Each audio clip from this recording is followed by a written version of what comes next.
आज दोपहर में भारत में एक दुर्घटना घटी है, आप सबको ज्ञात होगा। अहमदाबाद से एयर इंडिया की जहाज लंदन के लिए, इंग्लैंड के लिए उड़ी और उड़ने के साथ ही क्रैश कर गई। बहुत ही दुखद घटना हुई। इस घटना में जितने भी लोग दिवंगत हुए हैं, भगवान के चरणों में प्रार्थना उन सबको सद्गति प्रदान करे और उनके पूरे परिवार को ठाकुर जी संबल प्रदान करें। इस दुख की घड़ी में उनको सहारा मिले।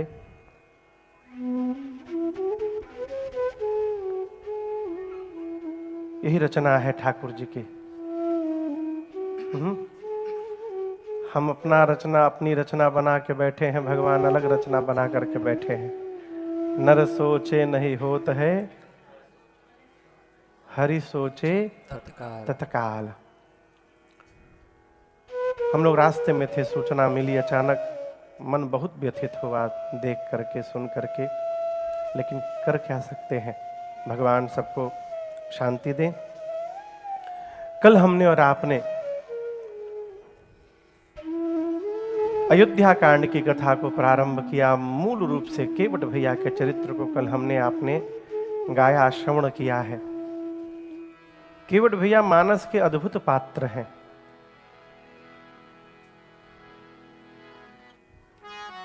पहले तो केवट जी बोले कि प्रभु आपसे जो मिलेगा उत्तराई, उसी से परिवार में भोजन जाएगा। अब बाद में क्या कहते हैं कि पार उतारूंगा लेकिन आपसे कुछ मांगूंगा नहीं मैं। और जब चरणामृत पान कर लिए तो केवट जी की भाषा पूरी परिवर्तित हो गई। राम जी देने लगे तब क्या कहते हैं, अब कछु नाथ न चाहिए मोरे, दीना दयाल अनुग्रह तो केवट जी कहते प्रभु आपका अनुग्रह प्राप्त हो गया। क्या प्राप्त हो गया? जोर से कहिए। अनुग्रह। अनुग्रह का मतलब समझते हैं? किस प्रकार की कृपा? कहिए। अनुग्रह। जीवन में कुल कितने ग्रह होते हैं? कितने होते हैं? 9 ग्रह होते हैं। कोई भी घर में अनुष्ठान करिए, पूजन करिए तो पंडित जी नवग्रह की वेदी बनाते हैं। नवग्रह देवताओं का आवाहन होता है, उनका पूजन वंदन होता है, भोग लगाया जाता है और कहा जाता है कि आप लोग, हम लोग, हमारे परिवार पर कृपा बना के रखिएगा। होने को 10वां ग्रह भी होता है। 10वां ग्रह किसको कहते हैं मालूम है? दामाद को।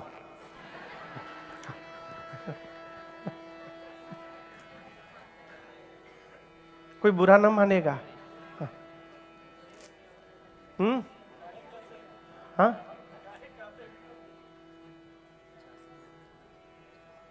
दुईठे संबंध है जो घर के किसी कार्यक्रम में न रूठे तो मजा ना आवे।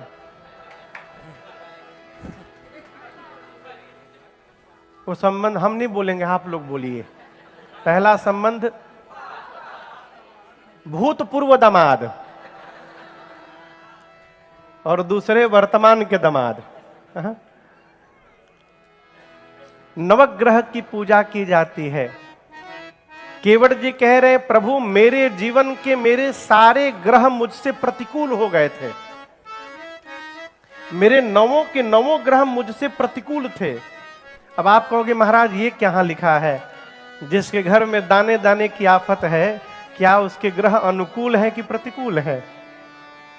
प्रतिकूल है ना। केवट जी कहते प्रभु मेरे सारे ग्रह मुझसे प्रतिकूल हो गए, आपने करुणा कृपा की, वो सारे ग्रह जो प्रतिकूल थे आज मेरे अनुकूल हो गए। ग्रहों का जीवन में अनुकूल हो जाना यही भगवान का अनुग्रह है। अनुकूल ग्रह हो गए, ये अनुग्रह है भगवान का। केवट जी बोले प्रभु आपका अनुग्रह प्राप्त हो गया, इसलिए हे नाथ अब कछु नाथ न चाहिए। वाल्मीकि ऋषि ने कहा राम जी आप चित्रकूट जाके रहिए। भगवान चित्रकूट चले गए। इधर चक्रवर्ती दशरथ जी महाराज सुने कि राम नहीं आए तो महाराज ने अपने प्राण का त्याग कर दिया। देखिए राम जी के बहुत प्रेमी भय, एक से एक प्रेमी भय, लेकिन गोस्वामी जी कहते हैं कि जैसा प्रेम राम जी को श्री चक्रवर्ती जी महाराज ने किया, श्री दशरथ जी महाराज ने किया, वैसा प्रेम किसी ने नहीं किया। गोस्वामी जी कहते हैं सत्य प्रेम जहि राम पद। जो राम जी के चरण में वास्तव में प्रेम करते थे, प्रमाण क्या है? राम जी से बिछो हुआ तिनके की भांति महाराज ने अपने प्राण का त्याग कर दिया। भरत भैया चक्रवर्ती जी का अंतिम संस्कार किए। पूरा समाज, गुरुजी, माताएं, सचिवगण सब भरत जी को कहते रहे भरत जी आप राजा बन जाइए। लेकिन यहां दर्शन करिए, ये सिद्धांत कहता है घर में यदि हमसे कोई बड़ा उपस्थित है तो अपने बड़े के रहते स्वयं कभी घर का मालिक नहीं बनना चाहिए। ओझा जी बुझाता, घर में हमसे कोई बड़ा है तो अपने मालिक बनने से बचना चाहिए। क्यों महाराज? जो आनंद छोटा बन के रहने में है वो आनंद बड़ा बन के जीने में मिलने वाला नहीं है। छोटे को कोई टेंशन ही नहीं है, जो भी काम हो भैया जाने, बाबूजी जाने। और मर्यादा जानते हैं क्या है? जीवन में कई लोग घर में पिताजी हैं तो टीवी नहीं देखते, पिताजी बाहर गए तो टीवी चालू हो गया। ये संस्कार नहीं है। श्रेष्ठ की अनुपस्थिति को भी जो उपस्थिति मानकर संस्कार में जी रहा है, ये श्रेष्ठतम जीवन का लक्षण है। भरत जी से सबने कहा भरत जी आप राजा बन जाइए। भरत जी एक बात कहते हैं, देखे बिनु रघुनाथ पद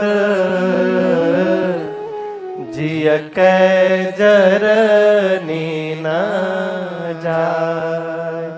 और भरत भैया पूरे समाज को लेकर अयोध्या के भरत चले चित्रकूट हो रामा, राम को मनाने भरत चले चित्रकूट हो रामा, राम को मनाने भरत चले चित्रकूट हो रामा, राम को मनाने भरत चले चित्रकूट हो रामा, राम को मनाने, राम को मनाने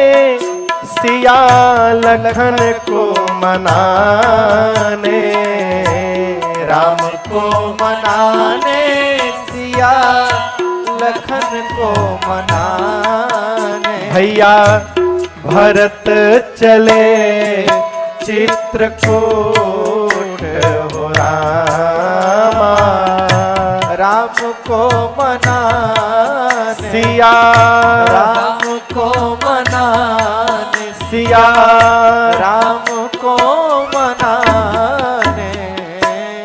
पूरे समाज को लेकर भरत भैया चित्रकूट रघुनाथ जी के पास पहुंचे। अब वहां जाने के बाद यह निर्णय होने लगा कि होगा क्या। अब गुरुदेव भगवान वशिष्ठ जी ने पूरी अयोध्या की सभा से एक बात कही कि देखिए आप सब में मैं श्रेष्ठ हूं, मैं आपसे कुछ कहना चाहता हूं।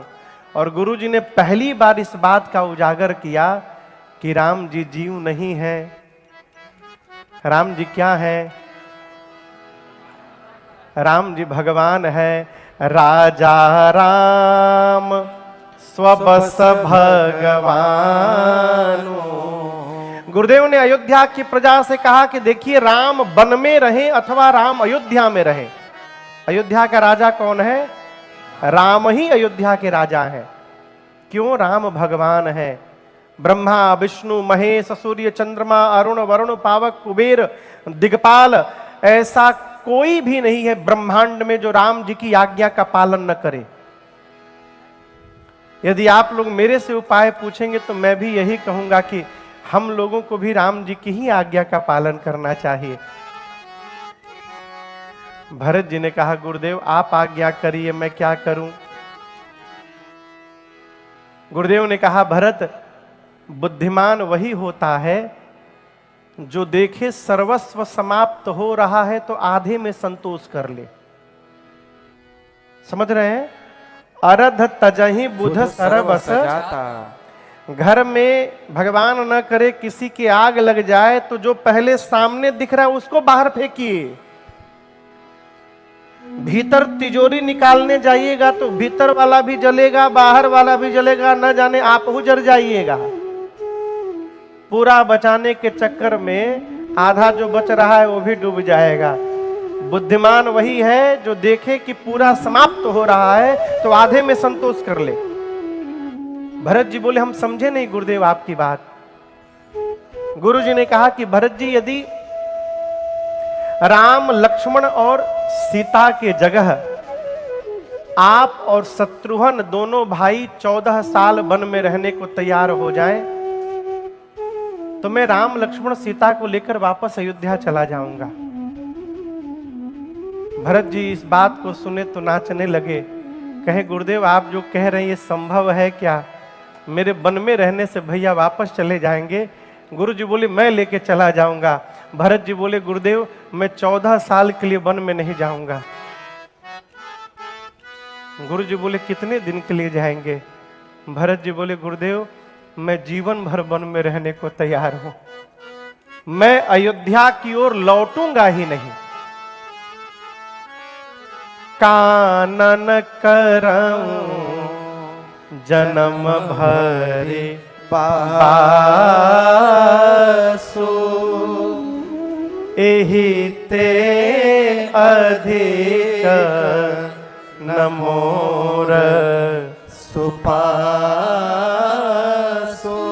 भरत जी राम जी के लिए जीवन भर वन में रहने को तैयार हो गए।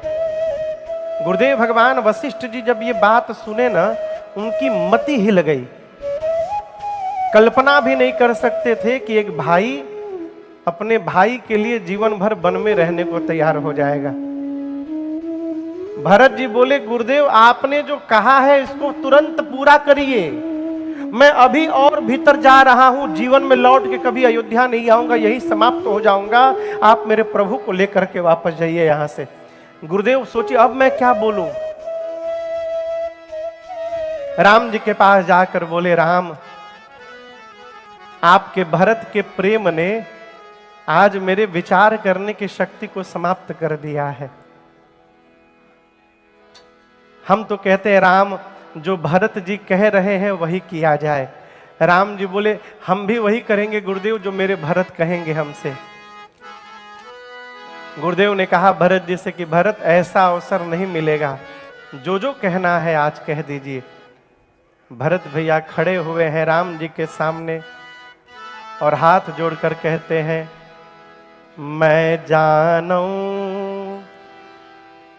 निज नाथ स्वभाव,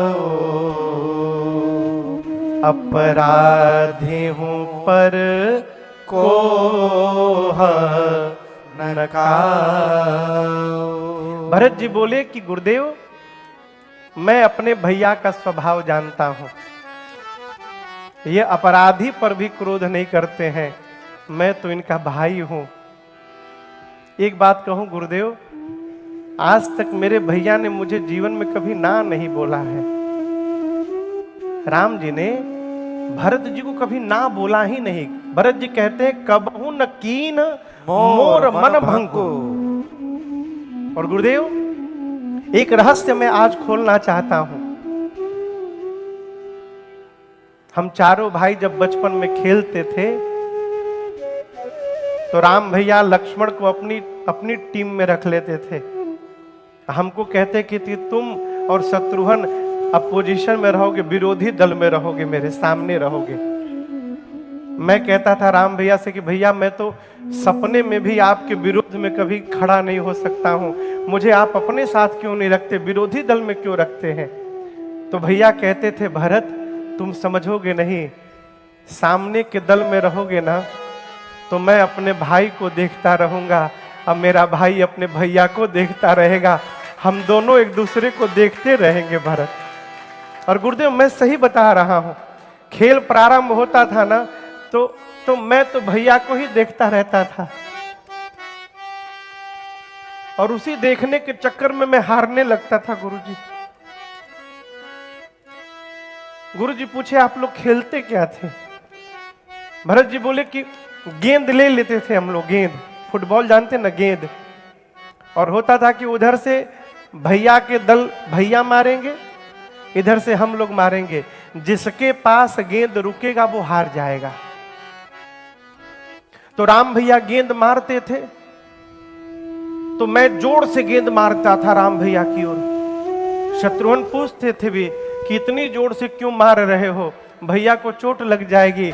मैं कहता था शत्रुघ्न तुम नहीं समझ रहे हो, ये गेंद मूर्ख है, पूरा जगत राम की चरण की ओर दौड़ता है और ये मूर्ख राम के चरण को छोड़कर मेरी ओर आ रहा है, मैं इसे फिर से राम के चरण की ओर दौड़ा दिया।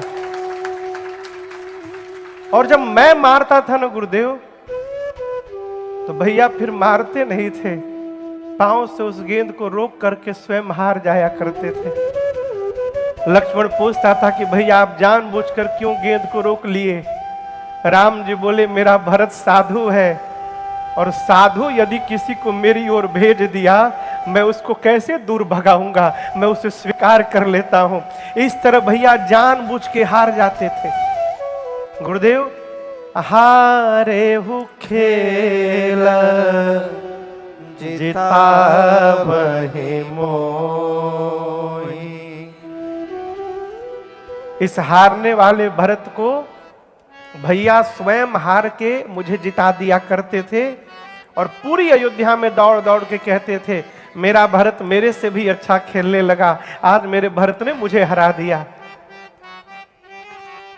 इतने प्रेम को किसकी नजर लगी गुरुदेव, मेरे कारण मेरे प्रभु को वन में आना पड़ा।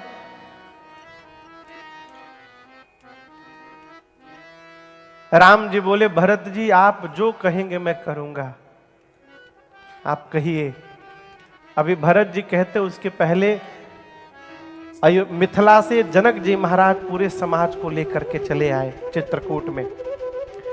बात यहां फंसी है कि कोई निर्णय नहीं ले रहा है, कौन वन में रहेगा कौन वापस लौटेगा हो जाता है, कोई निर्णय है। आत्मसमर्पण करिए। राम जी कहते हैं कि पूजा मनुष्य को नित्य करनी पड़ती है, व्रत भी समय समय पर करना पड़ता है, दर्शन भी करना पड़ता है, कभी कभी यज्ञ हवन भी करना पड़ता है, नाम भी डेली जपना पड़ता है, भगवान का करना पड़ता है ना। परंतु राम जी कहते हैं एक काम ऐसा है जो मनुष्य जीवन में केवल एक बार कर दे बस।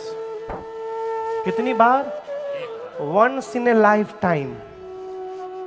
एक बार यदि वो मनुष्य ये काम कर दे तो मैं जीवन भर उस मनुष्य की रक्षा करूंगा, ये मेरा संकल्प है, मेरा प्रण है।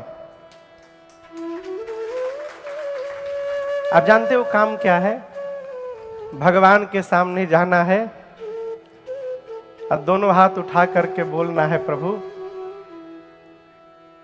जगत को अपना बना करके देख लिया, आज मैं आपको अपना बनाने आया हूं नाथ, मैं आज से आपकी शरण में आ गया हूं, मैं आपको शरणागत हो गया हूं प्रभु।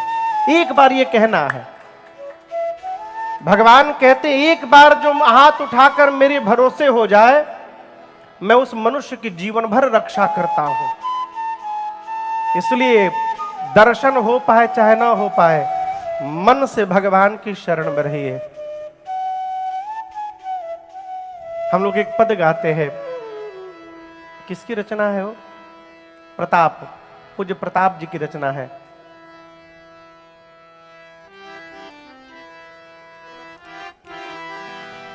प्रभु अपने दर से अब तो न टालो,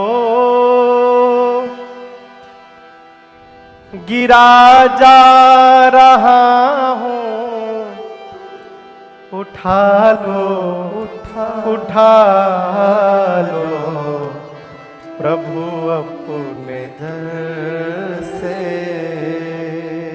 खाली न जाता कोई, दर से तुम्हारे। ये सुना हूं मैं, इसलिए आया हूं, और कब से खड़ा हूं नन्ही बाहें पसारे। प्रभु चरणों की सेवा में लगा लो, गिरा जा रहा हूं, उठा लो।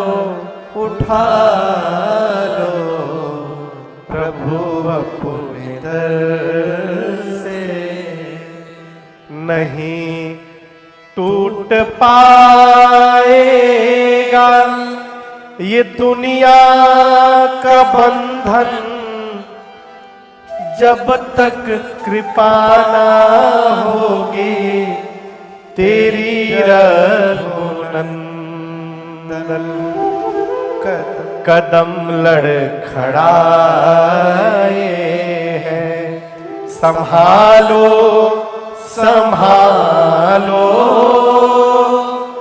गिरा जा रहा हूं, उठा लो। प्रभु अपने दर से अगर था हटाना तो फिर क्यों बुलाया, सोते ही रहने देते काहे जगाया। अब जब जगाया तो अपना बना लो, गिरा जा रहा हूं, उठा लो। प्रभु अपने दर से आत्मसमर्पण करिए। आत्मसमर्पण, इससे बड़ी दूसरी कोई भक्ति नहीं है। राम जी एक बात कहते हैं, मालूम है क्या? नारद जी पहुंचे राम जी के पास, आज प्रसंग आएगा वो। नारद जी जाकर बोले, राम जी हम आपसे एक बात पूछना चाहते हैं। राम जी बोले, कहिए। नारद जी बोले, प्रभु जब विवाह मैं चाहे हूं कीन्हा, प्रभु के ही कारण करे न दीन्हा।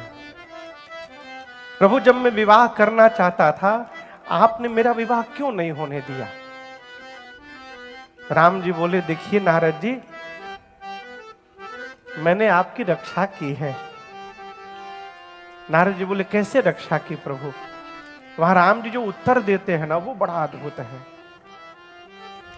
राम जी कहते हैं, नारद जी सुनो मुनि तो ही। हे नारद जी सुनिए, मैं आपको कहूं सहरो सा। मैं हर्ष पूर्वक आपसे एक बात कहना चाहता हूं नारद जी। क्या? भजही जे मोही तजी सकल भरोसा। भगवान कहते हैं जो संसार के समस्त भरोसों का त्याग करके और केवल मेरा भजन करे, संसार के समस्त आशाओं का त्याग करके केवल मेरे भरोसे हो जाए, उस जीव की नारद जी आप जानते हैं मैं कैसे रक्षा करता हूं? नारद जी बोले नहीं जानता हूं प्रभु। राम जी बोले करऊं सदा। कब कब? सदा मने हाँ, 1-2 महीना नहीं। भगवान कहते हैं करऊं सदा तिन के रखवारी। राम जी कहते हैं जो मेरे भरोसे हो जाए मैं उसकी सदैव रक्षा करता हूं। कैसे करता हूं? जीमी बालक राखे महतारी। महतारी मतलब राम जी कहते हैं जैसे मां अपने बच्चे की रक्षा करती है ना, उसी प्रकार मैं उस जीव की रक्षा करता हूं हमेशा। कौन से जीव? जो संसार के सब भरोसों का त्याग करके और केवल मेरे भरोसे हो जाए, मैं उसकी जीवन भर रक्षा करता। ये शरणागत होने का लाभ है? इसलिए और कुछ बने चाहे ना बने, तवास में राघव, भगवान की शरण होइए। नारद जी कहते प्रभु, भरत जी बोले प्रभु भैया आप जो आज्ञा करिए, जहां ले चलोगे वहीं मैं चलूंगा, जहां नाथ रख दोगे वहीं मैं रहूंगा। राम जी भरत जी को अपने बगल में बिठाएं, कहे भरत जी यदि आप चाहते हैं कि मैं कहूं तो मैं कहता हूं, चलिए आज हम और आप दोनों भाई बंटवारा करते हैं। क्या करते हैं? बंटवारा। भरत जी सुने तो पांव पकड़ लिए, कहें भैया आप मेरे से बंटवारा करेंगे नाथ? संपत्ति छोड़ के आप चले आए, उस संपत्ति को छोड़कर मैं भी आया हूं। राम जी बोले बंटवारा करेंगे परंतु संपत्ति में नहीं भरत, हम आज अपने घर की विपत्ति में बंटवारा करेंगे, हम लोग विपत्ति बांटेंगे। ये कथा कहती है अपनों की संपत्ति न बांटिए, बांटना है तो अपनों की विपत्ति बांटिए। ये हमको आपको निर्णय करना है कि हमारे लाइफ में प्रायोरिटी संपत्ति की है कि संबंध की है। संतोष बाबू, संपत्ति चली जाएगी तो आ जाएगी, संबंध चला गया ना तो फिर प्राप्त होने वाला नहीं है। इसलिए संबंधों को बचाइए। सर में दर्द होगा तो रुपया सर नहीं दबाएगा, अपना सर दबाएगा। है? राम जी कहते हैं कि हम लोग विपत्ति बांटेंगे। भरत आपको बताएं, भाई भुजा होता है। भुजा मने? राम जी बोले भाई भुजा होता है। भरत आप मेरी भुजा हो। आप दर्शन करिए, हाथ की हड्डी यहां से लेकर और यहां तक 100 टुकड़ों में टूटी हो हाथ भीतर से, लेकिन शरीर पर कोई लाठी से मारने आवे ना तो शरीर को बचाने के लिए हाथ ही सामने आता है।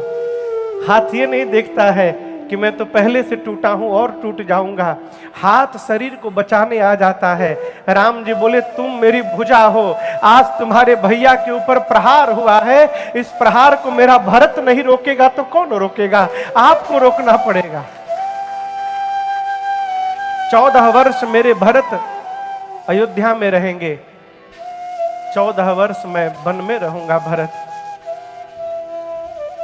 5 दिन भरत जी अयोध्या का चित्रकूट का दर्शन किए हैं। 6ठे दिन भरत जी को भगवान हृदय से लगाकर अनेक प्रकार से शिक्षण किए। कहे भरत आज के बाद तुम मुखिया होकर जा रहे हो। और मुखिया कैसा होता है? मुखिया मुख सो चाहिए, खान पान कहूँ एक, पालई पोसई सकल अंग, तुलसी सहित विवेक। अच्छा आप बताओ, right hand and left hand, ठीक ना? इन दोनों हाथ में सबसे अधिक काम कौन सा हाथ करता है? राइट हैंड करता है ना। अधिक मेहनत कौन करता है? मुख भोजन करता है तो मुख ये निर्णय करता है क्या कि राइट हैंड को थोड़ा ज्यादा प्रोटीन भेजा जाए, लेफ्ट हैंड को कम प्रोटीन भेजा जाए। मुख सोचता है क्या? मुख भोजन लेता है तो सिर से लेकर पांव तक जितने अंग है सबको इक्वल डिस्ट्रीब्यूट करता है। राम जी बोले तुम मुखिया हो। मुखिया जिस प्रकार मुख भेदभाव नहीं करता, मुखिया को परिवार में भेदभाव नहीं करना चाहिए, मुखिया को सबको एक समान देखना चाहिए।